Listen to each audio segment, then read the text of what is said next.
A paz de Deus, irmãos. Vamos estudar a lição? Nós estamos estudando o livro do primeiro trimestre de 2021, Isaías, Consolo para o Povo de Deus. Nós estamos na lição 10. Hoje é sexta-feira, dia 5 de março, e nós vamos fazer o estudo adicional da semana. Mas antes, vamos falar com o nosso Deus. Querido Deus, Criador dos céus e da terra, que habitas acima dos querubins. Pai, estamos aqui, diante da Tua presença, mais uma vez, e te agradecemos pela vida e te agradecemos por essa oportunidade tão rica. Pai Santo, perdoe os nossos pecados e queira, Senhor, derramar o Espírito Santo sobre nós.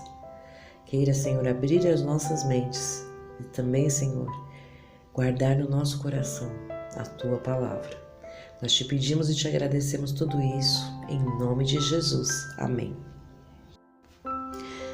O verso para memorizar está em Isaías 53, 5. Mas ele foi traspassado por causa das nossas transgressões e esmagado por causa das nossas iniquidades. O castigo que nos traz a paz estava sobre ele, e pelas suas feridas fomos sarados. O Salvador profetizado viria, não como um rei, para livrar a nação judaica de opressores terrestres, mas viria como um homem entre homens, para ter uma vida de pobreza e humildade e ser, por fim, desprezado, rejeitado e morto. O Salvador, predito nas Escrituras do Antigo Testamento, se ofereceria como sacrifício em favor da raça caída, cumprindo assim cada requisito da lei quebrantada. Nele, os tipos sacrificais encontrariam seu antítipo, e sua morte na cruz daria significado a todo o sistema judaico. Atos dos Apóstolos, página 227 e 228. O profeta Isaías, ele nos contou em seu livro sobre o nascimento, a identidade e a trajetória do nosso libertador divino. E finalmente, Isaías também revelou a tragédia suprema que nos daria e que nos traz esperança. Então, nosso Mestre Jesus Cristo, o servo de Deus, a fim de alcançar, de salvar e de curar pessoas perdidas como nós, ele suportou voluntariamente o nosso sofrimento e castigo. Cristo levou os nossos pecados em seu corpo sobre o madeiro. Ao olhar para a cruz de Cristo, ao olhar para o seu sofrimento, todos os seres humanos, toda a humanidade testifica que a pena do pecado é a morte. A lei de Deus é engrandecida através do sofrimento de Jesus, porque o caráter de Deus fica evidente quem Ele é. Jesus Cristo, Ele é Deus. Ao olharmos para Jesus, nós estamos olhando para o Pai. Jesus viveu aqui na terra e não pecou. O seu caráter é sem pecados. Por isso, ele pôde levar sobre ele os nossos pecados, porque ele era inocente. Ele nunca havia pecado. Jesus Cristo era o Cordeiro de Deus que tira o pecado do mundo. Através de Jesus, somos salvos, porque ele pôde suportar todo o sofrimento, porque nele não havia nenhuma mancha, nenhum pecado.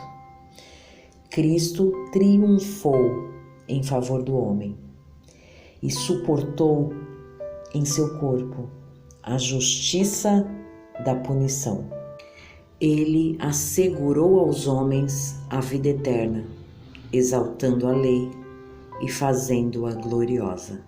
Ellen White, Mensagens Escolhidas, página 302.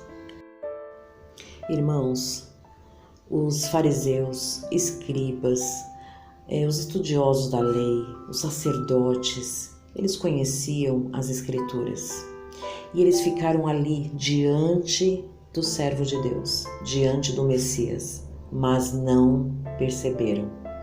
Os seus olhos não se abriram.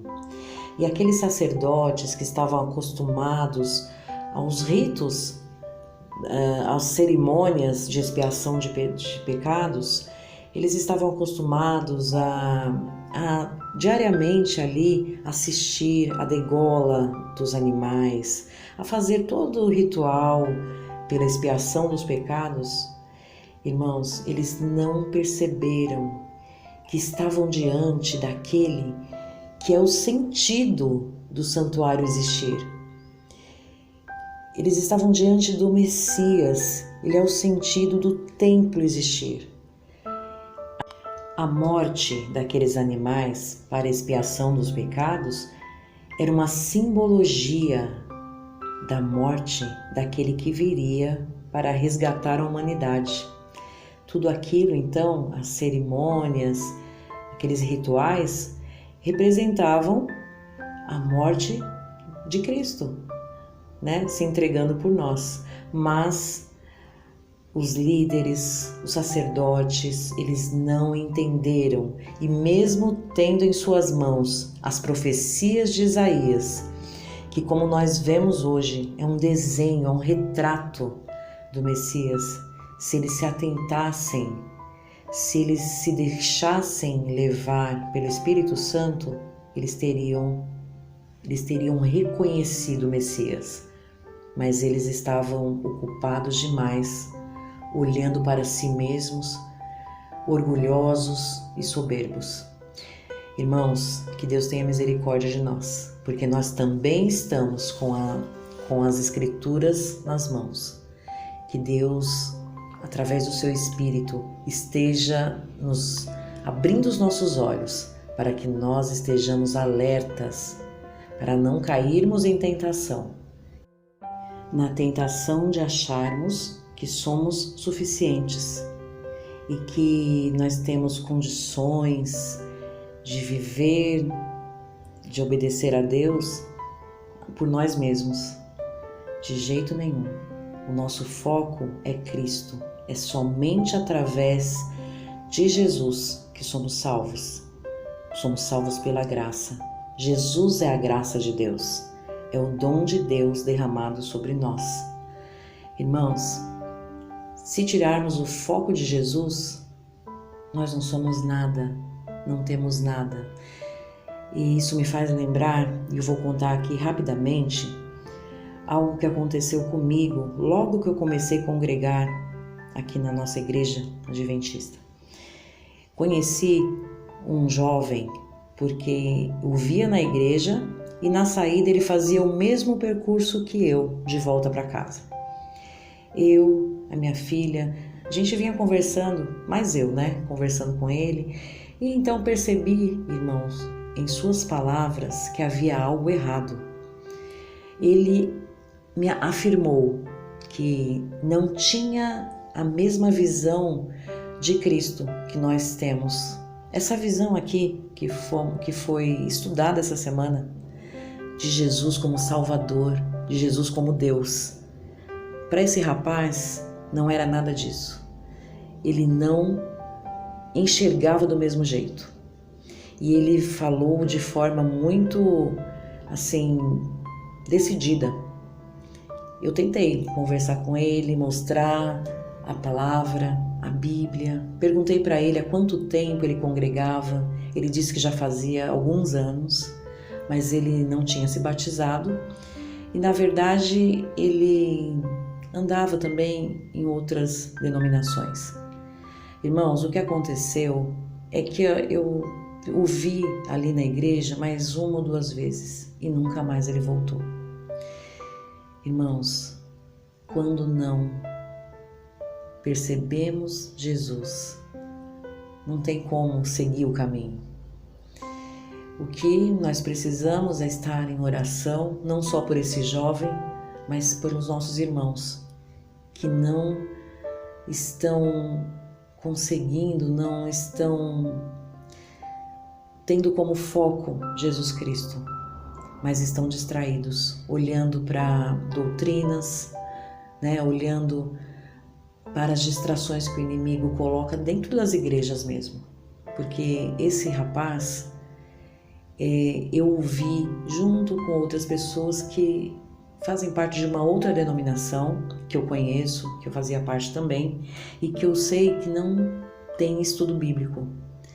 Então, ali não tem estudo, então fica mais difícil ainda da pessoa conhecer a palavra, a verdade. Irmãos, que Deus tenha misericórdia de nós.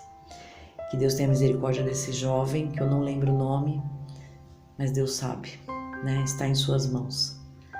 Nós sabemos que o tempo pertence a Deus. E mesmo que, para mim, olhando para ele, eu fiquei triste, fiquei achando difícil que ele mude de ideia, mas Deus é Deus Todo-Poderoso, né? Deus tem poder de transformar.